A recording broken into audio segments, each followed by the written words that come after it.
everybody, today I'm going to be showing you how to perform the 3 different styles of deadlifts. So we're going to go over the Romanian deadlift, the sumo deadlift, and the conventional deadlift. To show you guys these movements, I'm just going to be using a broomstick. I just took off the bottom part. So if you don't have a barbell, you can grab any sort of straight stick and practice along with me. So the first one we're going to be doing is the Romanian deadlift. So the Romanian deadlifts focus primarily on your posterior chain, so your glutes or your butt, as well as your hamstrings, and they don't work your quads very much. In this movement, you're really going to want to keep a slight bend in your knees, and you're going to want to drive with your hips first. So in that, when I say drive with your hips first, I mean, I really want you to envision as though somebody has a rope around your waist, and just as you're about to start the movement, they are pulling you from behind. So when someone's pulling you from behind, that's the first part of your body that's gonna kickstart the movement. So, in terms of holding the barbell, I usually hold it about shoulder width, just outside of my legs. And I usually have a mixed grip, so that's like one hand over, one hand under, but you really should be practicing this grip because this can create imbalances in the long run. So don't do what I'm doing. So just try to keep both hands overhead. Then what you're gonna wanna do is you're gonna wanna stand straight, keep your shoulders back, and then you're gonna wanna envision somebody pulling you right over here.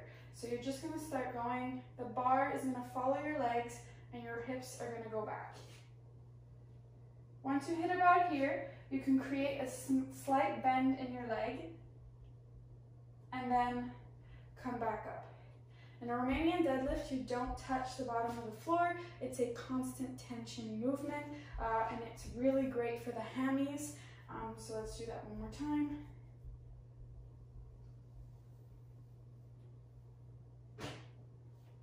And up. Now, in terms of where to stop, everybody's gonna stop at different heights. It just depends on your hamstring flexibility.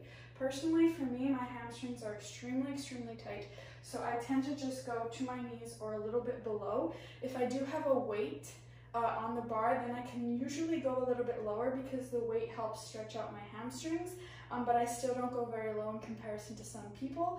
But the goal of a Romanian deadlift is to not let it touch the floor, and it is to keep the constant tension. The way you know when to stop is by looking at yourself in the mirror and seeing when your back starts to break that straight line. So if I were to go further than I can, like this, eventually you can see that my back is bent and no longer in that straight position.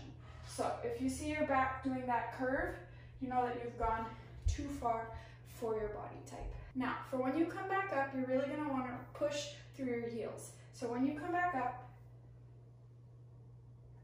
you can almost see, I don't know if you can see my feet from the camera, but my toes are off the ground because I've got all my weight on my heels. So when I push back up, I really push through my heels, drive my hips forward, and squeeze them at the top. You don't wanna overextend, because it's all pointless and can cause injury. You just want to come back into that straight line. So you're going to go down, have the bar follow your legs, hit your maximum, come up through your heels and drive your hips forward. At the top, you can give your glute a little squeeze, but then again, make sure you're not going like this.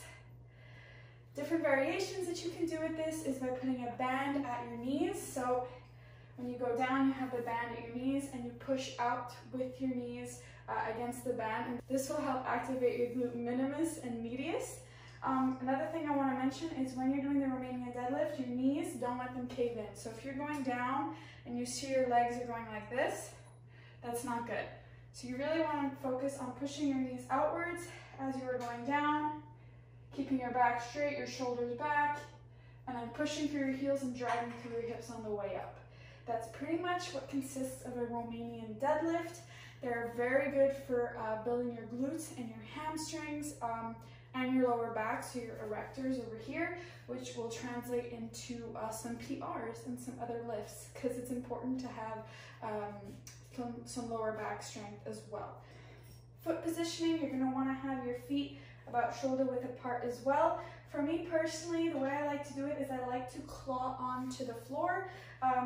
That's kind of difficult to explain, but I create a slight arch in my foot. So I'm putting most of the weight on the outside of my foot rather than on the inside.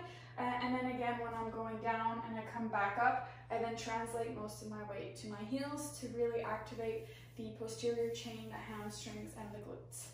So I hope you guys like that little tutorial. If you have any questions, leave any comments down below and I'll be sure to answer it. The Romanian deadlift is a really good compound exercise that you can fit into your leg days or your back days because it does work your erectors.